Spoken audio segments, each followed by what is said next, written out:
If you ask recipients of the food stamp program how it originated and who sort of pushed it along, I don't think they would know, but that's not important. The important thing is that they benefit and they have a better quality of life.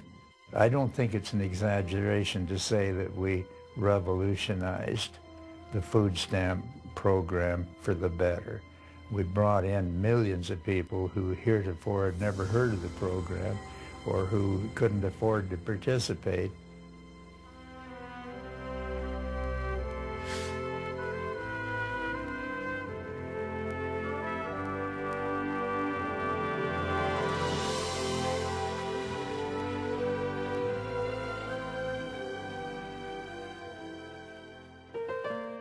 The food stamp program was established as a safety net against hunger and malnutrition for low-income Americans and their families. It saved me, you know, and it kept me out of the hospital, the emergency room.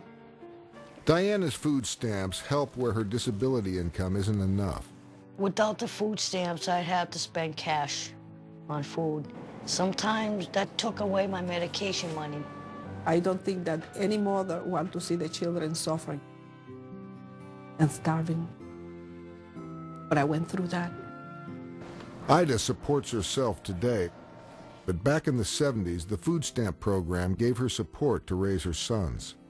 When I applied for the food stamp benefit, it was a blessing. Today, the program helps millions of families, seniors, people with disabilities, and low-wage working Americans afford access to enough food.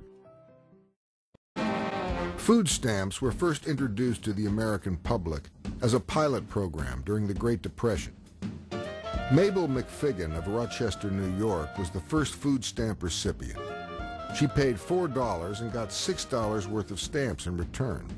An orange stamp could buy any food, while a blue stamp was good for only what the Department of Agriculture deemed to be in surplus.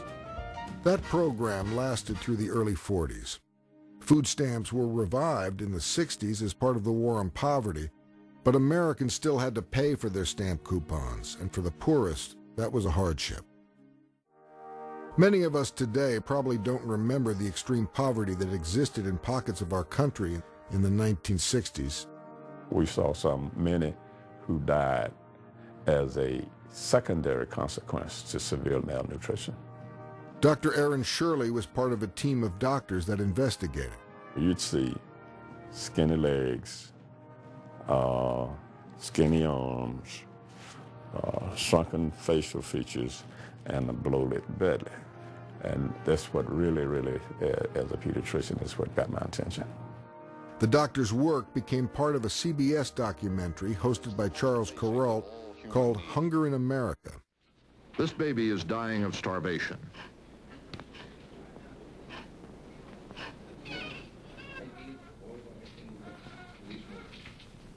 He was an American. Now he is dead. It shocked the American public. I was watching a documentary on CBS. It was 1968, and I remember saying, why are they looking at hunger in the United States? The incident in that documentary that caught my attention was they picked up on a little boy standing alongside of the room, leaning against the wall. Well, when you get to school, what do you have to eat there? Yes. You don't have anything to eat when you're at school? Yes. Television interviewers said to this little boy, what do you think when you stand here day after day watching the other children eat and you can't join with them? He said, I'm ashamed. Are you ashamed? Are you ashamed? Yeah, they hungry. Why are you ashamed? Don't have no money. I said to my family that were watching that documentary with me, you know, it's not that little boy who should be ashamed. It's George McGovern, a United States Senator, a member of the Committee on Agriculture. So I went to the Senate the very next day, and introduced a resolution to create what was the Select Committee on Nutrition and Human Needs. And for the next 10 years, that committee led the way in this country in making sure every member of Congress, every American knew about hunger in this country. Bob Dole was the ranking Republican on the committee. I was the chairman, and we worked hand in glove. We didn't play any partisan politics with this issue. What really impressed me were the field hearings, and you saw it firsthand, and you knew it wasn't something that some network maybe dreamed up or whatever, found some isolated cases. I think we began to understand it was widespread and it needed to be addressed.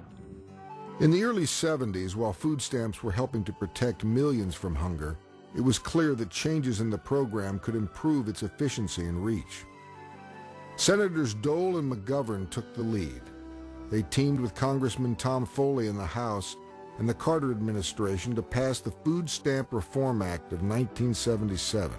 This bipartisan legislation revolutionized the program and made the program more efficient and more accessible to the poor by finally eliminating the requirement that Americans pay for a portion of their stamps.